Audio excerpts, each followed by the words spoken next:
In this tutorial, we are going to write our first program in C language. Now we are going to use the code blocks as our IDE. If you haven't installed it yet, go through the previous video tutorial. Now open your IDE. In the upper left section, you will see this new file button. Click on the button and select empty file. Now first, it's better if you save the new file as a C source code. We'll name it as my first file.c and done. So now you just follow me and what I write. Hash include stdio.h int main curly braces return 0 printf hello world and semicolon. So now just let's compile the code and try and run it. So you can see hello world. So what just happened? Well, we just successfully executed our first program. This program is to print hello world, and now let me just explain this program to you. Now hash include, this hash means preprocessor directive.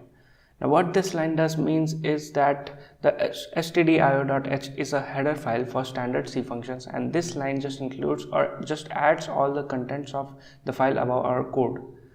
Now why do we need it? Just because we are using the functions defined into it. A function is just to do something, to perform something. Now to print hello world, we use the print function. This print function is already defined into the stdio header file. Getting it? Now int main parenthesis curly braces. What is this structure? Now while programming, we can do anything anywhere, and it is not necessary that the program will start executing from the first line itself. So the computer might get confused that from where to start executing. Now to help the computer, we use this main function. The main function is from where the program execution begins. Now whenever you execute the program, the computer will look for this main function to start. Getting it? Now we have not written only main, we have this int and this parenthesis and these curly braces.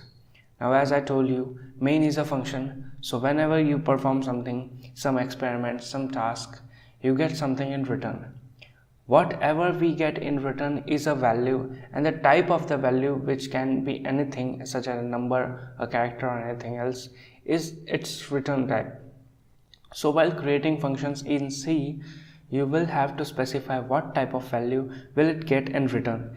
Here the return type is int, that is the main function after executing will return an integer number. It can be anything. Now the next is the parentheses. These parentheses are used to pass parameters or additional data to the function. The curly braces include the body of the main. The printf statement prints hello world on the console. Now as printf is a statement, every statement ends with a semicolon. If you do not put a semicolon here, it will give you an error, and the last is the return 0. This statement returns the value 0 after the function is performed. Now all of this is written just to print the hello world. In languages such as Python, you don't need to write so much of code. You can print anything in one line. The difference is that all these languages are developed for a specific purpose. The C was mainly developed for the system programming and utility software development, and no other language can beat C in terms of its speed. It's like beauty has no brains and brains are ugly.